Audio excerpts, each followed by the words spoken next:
কোনো প্রকার তেল ছাড়া রোদে দেওয়ার ঝামেলা ছাড়া খুবই মজাদার লোভনীয় স্বাদের কাঁচা আমের টকঝাল মিষ্টি আচার। হ্যালো এভরিওয়ান, আসসালামু আলাইকুম। আজকে আমি আপনাদেরকে কাঁচা আম দিয়ে খুবই মজাদার ও লোভনীয় একদম জিভে জল আনা টকঝাল মিষ্টি আচারের রেসিপি করে দেখাবো। এই আচারটি একবার বানিয়ে আপনারা কিভাবে পুরো 1 বছর সময় পর্যন্ত সংরক্ষণ করতে পারবেন তার সম্পূর্ণ পদ্ধতি আমি আপনাদেরকে তুলে ধরব। আচারটা এতটাই বেশি মজার হয় যে একবার খাবে সে কোনোদিন এই আচারের স্বাদটা ভুলতে পারবে না।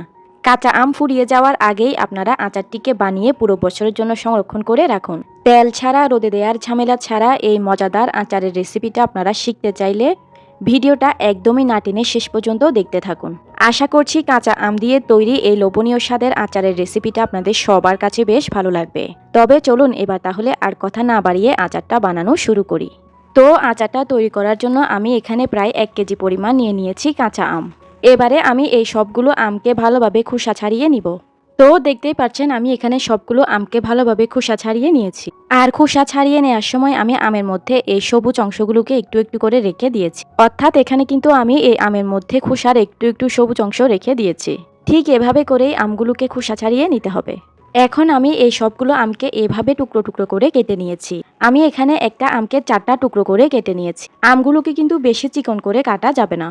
যেই আমগুলোর মধ্যে আটির অংশটা একটু শক্ত ভাব হয়েছে চেষ্টা করবেন সেই আমগুলো দিয়েই আচারটাকে তৈরি করতে। তাহলে আচারটা তৈরি করার পর আমগুলো আর ভেঙে যাবে না। এবারে আমি এই আমের মধ্যে দিয়ে দিচ্ছি পরিমাণ মতো পানি।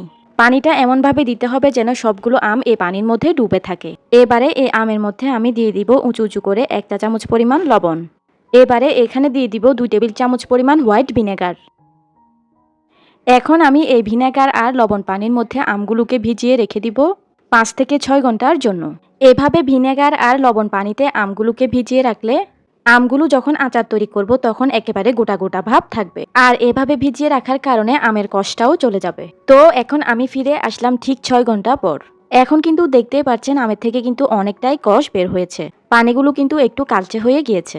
এখন আমি একটা ছড়ানো প্লেটের মধ্যে এই সবগুলো আমের টুকরোকে একটি একটি করে বিছিয়ে নিব। তো দেখতেই পাচ্ছেন আমি সবগুলো আমের টুকরোকে এই প্লেটের মধ্যে ছড়িয়ে নিয়েছি। এবারে এই আমগুলোকে আমি ফ্যানের বাতাসে রেখে দিব যেন এই আমগুলো একটু হালকা শুকিয়ে যায়। অর্থাৎ আমের গায়ে লেগে থাকা পানিগুলোকে আমি শুকিয়ে নিব। তো দেখতেই পাচ্ছেন আমি কিন্তু এখানে আমগুলোকে ফ্যানের বাতাসে রেখে এরকম শুকিয়ে নিয়েছি। অর্থাৎ আমের গায়ে লেগে থাকা পানিগুলোকে খুব ভালোভাবে শুকিয়ে নিতে হবে। এবারে চুলায় একটা প্যান বসিয়ে দিয়ে এই প্যানের মধ্যে আমি সবগুলো আমের টুকরোকে দিয়ে দিচ্ছি। এবারে এই আমের টুকরোর মধ্যে আমি দিয়ে দিব মেজারমেন্ট কাপের 1 কাপ পরিমাণ খেজুরের গুড়। তবে আপনারা চাইলে এ পর্যায়ে শুধু গুড় কিংবা শুধু চিনি দিয়েও আচারটাকে বানিয়ে নিতে পারবেন। চাইলে গুড় এবং চিনি দুটো মিলিয়েও বানিয়ে নিতে পারবেন। এখন আমি দিয়ে দিলাম 1 চা চামচ পরিমাণ লাল মরিচের গুঁড়া। দিয়ে দিব হাফ চা চামচ পরিমাণ হলুদের গুঁড়া। দিয়ে দিব 1 চা চামচ পরিমাণ লবণ। এবারে এই সব কিছুকে স্প্যাচুলার সাহায্যে একটু নেড়েচেড়ে মিশিয়ে নিব। নেড়েচেড়ে মেশাতে মেশাতেই কিন্তু আস্তে আস্তে গুড়গুলো গলতে শুরু করবে। আর চুলার আঁচটাকে কিন্তু প্রথম থেকে শেষ পর্যন্ত মিডিয়াম হিটে রাখতে হবে। দেখতেই পাচ্ছেন এখন কিন্তু আস্তে আস্তে গুড়গুলো গলতে শুরু করেছে। তো গুড়গুলো গলে এই লেভেলের হয়ে আসলে আমি এগুলোকে একটা ঢাকনা দিয়ে ঢেকে দিব। ঢাকনা দিয়ে ঢেকে দেওয়ার কারণে আমগুলো দ্রুত সিদ্ধ হয়ে যাবে। তো 4 থেকে 5 মিনিট আমি গুড়ের মধ্যে আমগুলোকে জাল করে নেওয়ার পর এবার ঢাকনাটা খুলে নিলাম। এ পর্যায়ে আমি আমগুলোকে হালকাভাবে একটু নেড়েচেড়ে দিচ্ছি। আমগুলোকে কিন্তু বেশি নাড়াচাড়া করা যাবে না, এতে করে কিন্তু আমের টুকরোগুলো ভেঙে যেতে পারে। তাই অবশ্যই হালকাভাবে একটু নেড়েচেড়ে দিতে হবে। এবারে আমি চুলাটা বন্ধ করে দিয়ে এই আমগুলোকে আবারও একটা ঢাকনা দিয়ে ঢেকে দিব। এখন আমি এই আমগুলোকে এই অবস্থায় রেস্টে রেখে দিব সারা রাতের জন্য। এভাবে রেস্টে রাখার কারণে আমের ভিতর পর্যন্ত গুড়ের শিরাগুলো খুব ভালোভাবে ঢুকবে। এতে করে এই আমের আচারটা খুবই টেস্টি হবে। এখন আমি ফিরে আসলাম পরদিন সকালে। দেখতেই পাচ্ছেন এখন কিন্তু গুড়ের শিরাগুলো আমের মধ্যে একেবারে খুব ভালোভাবেই ঢুকে গিয়েছে। আর এভাবে রেস্টে রাখার কারণে কিন্তু গুড়ের শিরার থেকে আরও কিছুটা পানিও বের হয়েছে। এই পর্যায়ে আমি চুলাটা ধরিয়ে দিয়েছি। এভাবে রেস্টে রাখার কারণে কিন্তু আমগুলো কোনোভাবেই ভেঙে যাবে না। যেহেতু এই আমগুলো আগেই ভালোভাবে সিদ্ধ করা হয়েছে তাই এই পর্যায়ে কিন্তু আমগুলোকে আর বেশিক্ষণ সময় পর্যন্ত জাল করার দরকার নেই। যখন গুড়ের শিরাটা এরকম হালকা একটু ফুটে আসবে তখন আমি এখানে দিয়ে দিব 2 টেবিল চামচ পরিমাণ হোয়াইট ভিনেগার। এই ভিনেগারটা দেওয়ার কারণে আচারটা 1 বছর সময় পর্যন্ত সংরক্ষণ করা যাবে। এবারে আমি এই আচারের মধ্যে সবার শেষে দিয়ে দিব প্রায় 1.5 টেবিল চামচ পরিমাণ ভাজা পাঁচফোড়ন আর ভাজা শুকনো মরিচের গুঁড়া। এখানে আমি কয়েকটা শুকনো মরিচ আর পাঁচফোড়নকে শুকনো খোলায় ভালোভাবে একটু টেলে নিয়ে তারপর ব্লেন্ডারের সাহায্যে গুঁড়ো করে নিয়েছিলাম। সেই মশলা থেকে এখানে আমি 1.5 টেবিল চামচ পরিমাণ মশলা দিয়ে দিলাম। এই আচারের মধ্যে আচারের এই মশলাটা অবশ্যই দিতে হবে, তা না হলে কিন্তু আচারের আসল স্বাদটা পাওয়া যাবে না। আচারের মশলা আর ভিনেগারটাকে আমি আচারের সঙ্গে ভালোভাবে নেড়েচেড়ে মিশিয়ে নিচ্ছি। এ পর্যায়ে কিন্তু আর 2 থেকে 3 মিনিট একটু ভালোভাবে জাল করেই কিন্তু আচারটাকে চুলা থেকে নামিয়ে ফেলতে হবে। আপনারা দেখে নিশ্চয়ই বুঝতেই পারছেন যে আচারটা দেখতেই কতটা লোভনীয় হয়েছে। আচারটাকে চুলার মিডিয়াম টু লো হিটে জাল করতে করতে যখন গুড়ের শিরাটা এরকম ঘন হয়ে আসবে, তখন বুঝে নিতে হবে যে আচারটা পারফেক্টভাবে তৈরি হয়ে গিয়েছে। আমার আচারটা এখন তৈরি হয়ে গিয়েছে, এবার আমি আচারটাকে চুলা থেকে নামিয়ে নিব।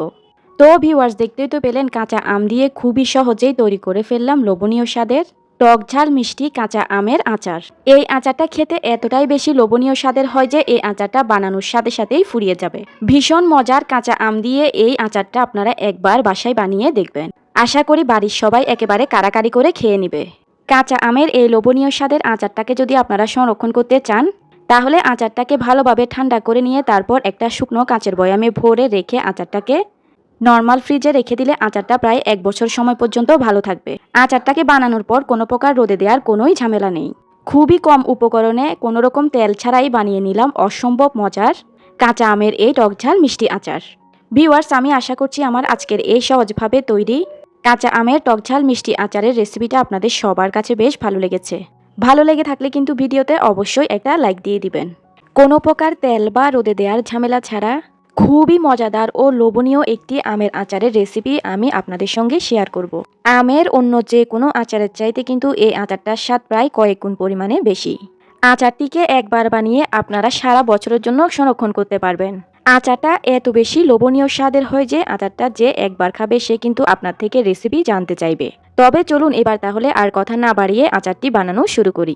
আচার তৈরি করার জন্য আমি এখানে প্রায় 1 কেজি কাঁচা আম নিয়েছি। এবারে এই আমগুলোকে ভালোভাবে খোসা ছাড়িয়ে পরিষ্কার করে ধুয়ে নিব। এরপর এই আমগুলোকে গোল গোল করে কেটে নিব। দেখতেই পাচ্ছেন আমি কিন্তু আমগুলোকে ভালোভাবে খোসা ছাড়িয়ে নিয়ে তারপর এরকম গোল গোল করে কেটে নিয়েছি। আমগুলো কাটার সময় খেয়াল রাখতে হবে আমগুলো যেন খুব বেশি পাতলা না হয়ে যায়, আবার খুব বেশি মোটা না হয়ে যায়, অর্থাৎ মাঝারি লেভেল করে আমগুলোকে কেটে নিতে হবে। এবারে এই কেটে নেওয়া আমের মধ্যে আমি দিয়ে দিচ্ছি মেজারমেন্ট কাপের 1 কাপ পরিমাণ চিনি। এখন দিয়ে দিব 1 চা চামচ পরিমাণ লবণ, আর দিয়ে দিব মেজারমেন্ট কাপের 1/4 কাপ পরিমাণ হোয়াইট ভিনেগার। এই ভিনেগার বা সিরকাটা কিন্তু অবশ্যই দিতে হবে, এটা না দিলে কিন্তু আচার দীর্ঘদিন সংরক্ষণ করা যাবে না। এবারে স্প্যাচুলার সাহায্যে সবকিছুকে খুব ভালো করে নেড়েচেড়ে মিশিয়ে নিব। এই পর্যায়ে সবকিছুকে একটু ভালোভাবে মিশিয়ে নিতে হবে। সবকিছুকে ভালোভাবে মিশিয়ে নেওয়ার পর এখন এ পর্যায়ে আমগুলোকে রেস্টে রেখে দিতে হবে 1 ঘন্টার জন্য। তো আমি একটা ঢাকনা দিয়ে ঢেকে আমগুলোকে রেস্টে রেখে দিব 1 ঘন্টার জন্য।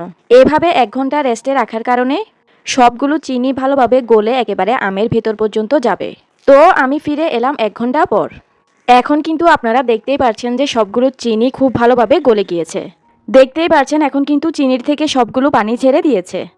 এবারে আমি আচারের জন্য একটা স্পেশাল মশলা তৈরি করে নিব। সেজন্য চুলায় একটা প্যান বসিয়ে এই প্যানের মধ্যে দিয়ে দিলাম 9 থেকে 10টির মতো গোটা শুকনো মরিচ। এবারে দিয়ে দিচ্ছি 2 টেবিল চামচ পরিমাণ গোটা পাঁচফোড়ন। এখন দিয়ে দিচ্ছি 2 টেবিল চামচ পরিমাণ গোটা সরিষা। এবারে এই সবগুলো গোটা মশলাকে আমি চুলার লো হিটে ভেজে নিব।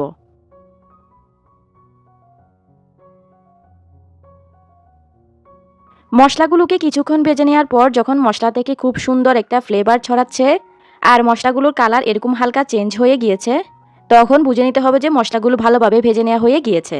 তো আমার এগুলো ভাজা হয়ে গিয়েছে। এবার আমি এগুলোকে চুলা থেকে নামিয়ে একটু ঠান্ডা করে তারপর একটা ব্লেন্ডারের সাহায্যে গুঁড়ো করে নিব। এবারে চুলায় একটা প্যান বসিয়ে আমি এই প্যানের মধ্যে চিনি মাখানো আমগুলো ঢেলে দিব। এবারে স্প্যাচুলার সাহায্যে নেড়েচেড়ে দিব। এই আচারটাকে তৈরি করার সময় আমি চুলার আঁচটাকে প্রথম থেকে শেষ পর্যন্ত মিডিয়াম টু লো হিটে রেখেছি। চুলার আঁচকে বাড়িয়ে কিন্তু কোনোভাবেই এই আচারটাকে তৈরি করা যাবে না। চুলার আঁচকে কমিয়ে রেখেই আচারটাকে তৈরি করে নিতে হবে। চিনি শিরাগুলো একটু ফুটে উঠলে এ পর্যায়ে আমি একটা ঢাকনা দিয়ে ঢেকে আমগুলোকে একটু ভালোভাবে সিদ্ধ করে নিব। আমগুলোকে কিছুক্ষণ সিদ্ধ করে নেওয়ার পর এবার আমি ঢাকনাটা খুলে নিলাম। দেখতেই পাচ্ছেন এ পর্যায়ে কিন্তু আমগুলো ভালোভাবে সিদ্ধ হয়ে আমগুলো অনেকটাই স্বচ্ছ হয়ে গিয়েছে। আমগুলো ঠিক এই লেভেলের হয়ে আসলে এখন আমি দিয়ে দিব হাফ চা চামচ পরিমাণ লাল মরিচের গুঁড়া,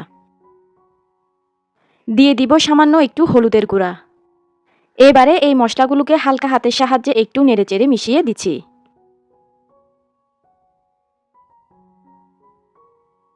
এই আচারটা বানানোর সময় একটা বিষয় খেয়াল রাখতে হবে, আচারটাকে কিন্তু খুব বেশি নাড়াচাড়া করা যাবে না। বেশি নাড়াচাড়া করলে কিন্তু আমের স্লাইসগুলো ভেঙে যেতে পারে। তাই অবশ্যই কিন্তু হালকা হাতের সাহায্যে এগুলোকে নেড়েচেড়ে দিতে হবে।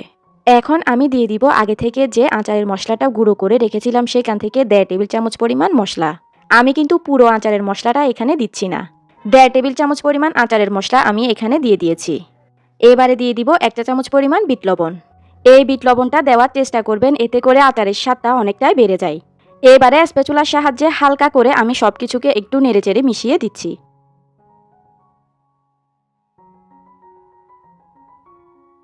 তো কিছুক্ষণ আমি আচারটাকে চুলায় রেখে এভাবে জাল দিয়ে নিয়েছি। আর আচারের শিরাটা ঠিক এই লেভেলের চলে আসলে বুঝে নিতে হবে যে আচারটা হয়ে গিয়েছে। এই পর্যায়ে কিন্তু আচারের পানিটা অনেকটাই টেনে গিয়েছে। এর থেকে বেশি কিন্তু আচারটাকে শুকিয়ে নেওয়া যাবে না। ঠিক এই লেভেলের শিরা হয়ে আসলেই আচারটাকে নামিয়ে নিতে হবে। টক ঝাল মিষ্টি কাঁচা আম দিয়ে খুবই লোভনীয় স্বাদের আচার কিন্তু আমার তৈরি হয়ে গিয়েছে। আমি একটা সার্ভিং প্লেটের মধ্যে আচারগুলোকে সাজিয়ে নিয়েছি। আচারগুলোকে দেখেই আপনারা বুঝতেই পারছেন যে আচারগুলো কতটা লোভনীয় লাগছে। আর খেতেও কিন্তু অসম্ভব মজার এই কাঁচা আমের টক ঝাল মিষ্টি আচার। কাঁচা আমের সিজন থাকতে থাকতেই আপনারা এই আচারটিকে আজই বানিয়ে নিন। আচারটিকে সারা বছরের জন্য সংরক্ষণ করতে চাইলে এ পর্যায়ে আচারটিকে ভালোভাবে ঠান্ডা করে তারপর একটা শুকনো কাঁচের বয়ামে ভরে আচারটিকে নর্মাল ফ্রিজে রেখে দিলে আচারটিকে রেখে প্রায় 1 বছর পর্যন্ত খাওয়া যাবে। আর আচারটি খেতে এতটাই বেশি লোভনীয় স্বাদের যে এই আচারটিকে বানানোর সাথে সাথেই ফুরিয়ে যায়। সবাই একেবারে কারাকারি করে এই আচারটিকে খেয়ে নেবে। তো ভিউয়ার্স, আমি আশা করছি আমার আজকের এই সহজভাবে তৈরি কাঁচা আমের টক ঝাল মিষ্টি আচারের রেসিপিটা আপনাদের সবার কাছে বেশ ভালো লেগেছে। ভালো লেগে থাকলে কিন্তু ভিডিওতে অবশ্যই একটা লাইক দিয়ে দিবেন। এতক্ষণ সঙ্গে থাকার জন্য সবাইকে অসংখ্য ধন্যবাদ জানিয়ে আমি তাহলে আজকে এখানেই বিদায় নিয়ে নিচ্ছি। আল্লাহ হাফেজ।